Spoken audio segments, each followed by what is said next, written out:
कलानिधि ज्योतिष केंद्र में आपका स्वागत है। मित्रों, आज हम धनु लगन वाले व्यक्तियों के लिए कौन कौन से कार्य क्षेत्र में सफलता प्राप्त होती है उस पर विचार करेंगे। हमारा आपसे अनुरोध है, हमारे चैनल को सब्सक्राइब करें, लाइक करें, शेयर करें। धनु लगन के स्वामी गुरु हैं। धनु लगन के अंदर बुध और गुरु को केंद्राधिपति दोष लगता है। अगर ये ग्रह निर्बल होते हैं तो अपनी महादशा अंतर्दशा में अधिक कष्ट देते हैं। बलवान होने पर शुभ फल प्रदान करते हैं। धनु लगन में जन्म लेने वाले बच्चे परोपकारी, जनता से संपर्क बनाकर रखने वाले, ज्ञानवान, धार्मिक प्रवृत्ति वाले, धैर्यशील, सज्जन पुरुष होते हैं। अगर ऐसी स्थिति में गुरु पाप युक्त हो तो पेट, जिगर, लिवर आदि के रोगों से ऐसे व्यक्तियों को सामना करना पड़ता है। लेकिन ये व्यक्ति बहुत स्वाभिमानी होते हैं, अच्छे व्यक्तित्व के स्वामी होते हैं। धनु लगन वालों के दशम भाव में कन्या राशि उदय होती है। यह राशि स्त्री नौका में बैठकर एक हाथ में धान्य और दूसरे हाथ में अग्नि ग्रहण किए हुए कुमारी कन्या के स्वरूप जैसी है। यह कोमल एवं सौम्य, चंचल एवं शांत, द्विस्वभाव आदि लक्षणों से युक्त, बाल्यावस्था, विविध वर्ण, सत्वगुणी, पृथ्वी तत्व से युक्त है। दिन में बली होती है, वैश्य इसकी जाति है, शीर्षोदय है एवं समराशि है।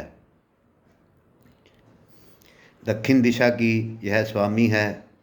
हरे भरे खेत, बागीचे, युगल, क्रीड़ा स्थलों एवं कलाकारी आदि स्थानों की इसके बाद से विचार किया जाता है। यह अपनी उन्नति के प्रति संपूर्णतः सजग रहती है। इसके स्वामी बुध हैं।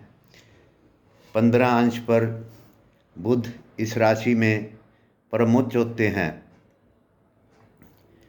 तो ये कन्या राशि का विवरण है। दशम भाव ऊंचाइयों का, कर्म का, मान सम्मान का, पद प्रतिष्ठा आदि का भाव माना जाता है। दशम भाव अगर कमज़ोर होता है तो व्यक्ति को बार बार कार्य बदलने पड़ते हैं। अपने कार्य में सफलता नहीं मिलती, नौकरी छूट जाती है, मान सम्मान में दिक्कत रहती है। दशम भाव के खराब होने से व्यक्ति को कहीं भी यश प्राप्त नहीं होता। लेकिन अगर दशमेश बलवान हो तो व्यक्ति को राज्य, सम्मान, पद प्रतिष्ठा आदि सभी चीज़ें प्राप्त होती हैं। व्यवसाय का विचार भी दशम भाव से ही किया जाता है। दशम भाव में पड़ने वाली राशि ग्रह एवं दशमेश से आजीविका के बारे में जाना जाता है कि व्यक्ति क्या व्यापार करेगा।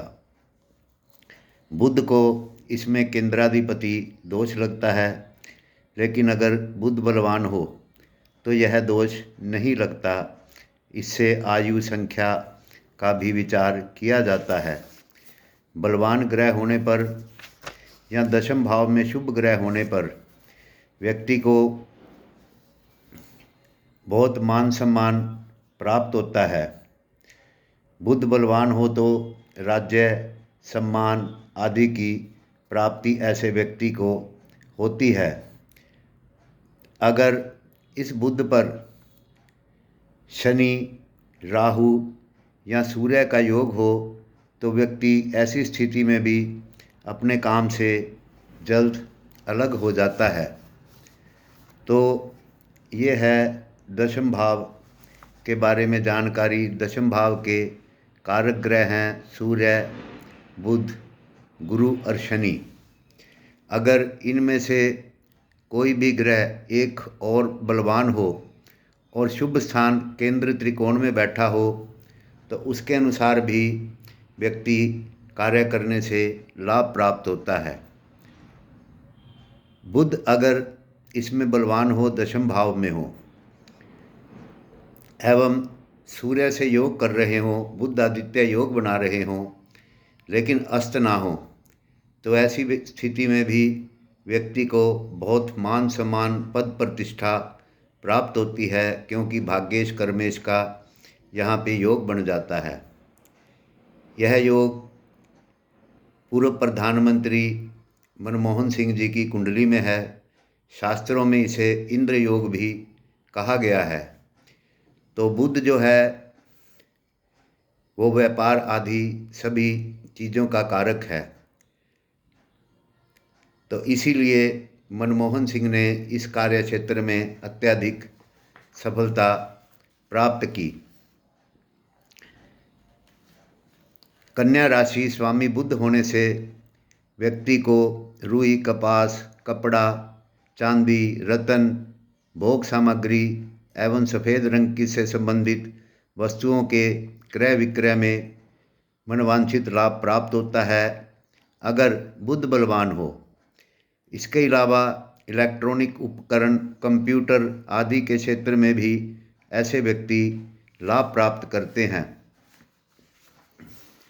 आजीविका के लिए क्लरिकल कार्य, लेखन कार्य, चित्रकारी, यंत्र निर्माण, टेलीफोन विभाग, संचार आदि क्षेत्रों में ऐसे व्यक्तियों को सफलता प्राप्त होती है।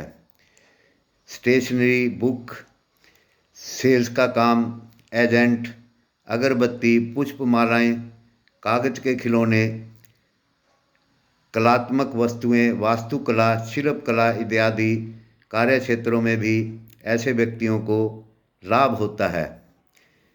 तो लाभेश से भी लाभ के बारे में देखा जाता है। जन्म कुंडली में अगर लाभेश या कर्मेश बलवान हो तो व्यक्ति को बड़ी अच्छी पद एवं प्रतिष्ठा की प्राप्ति होती है। मित्रों, अब जानते हैं धनु लगन वालों की समस्याओं के समाधान के लिए कौन कौन से रत्न आप धारण कर सकते हैं जिससे कि समस्या का समाधान हो।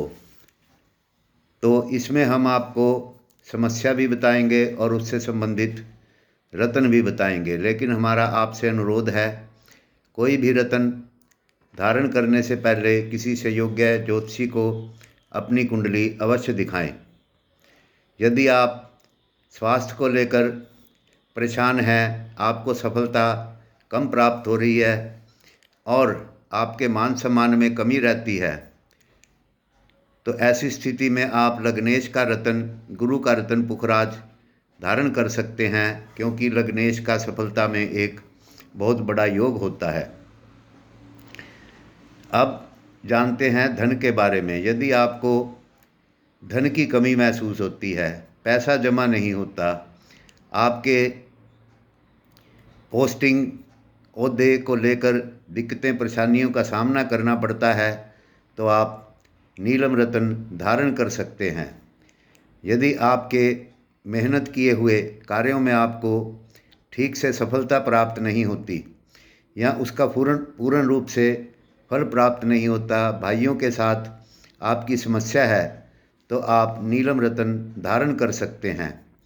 यदि आपको के माता पिता को किसी प्रकार का कष्ट है या माता पिता से आपको किसी प्रकार का कष्ट हो रहा है, प्रॉपर्टी खरीदने में बनाने में परेशानी आ रही है, वाहन खरीदने में दिक्कत आती है या वाहन ठीक से नहीं रहता, और यदि आप विद्यार्थी हैं और आपको शिक्षा ग्रहण करने में दिक्कतें आ रही हैं, तो तब भी आप पुखराज रत्न धारण कर सकते हैं। इससे आपको भाई बंधुओं का स्नेह, घर का सुख प्राप्त होगा।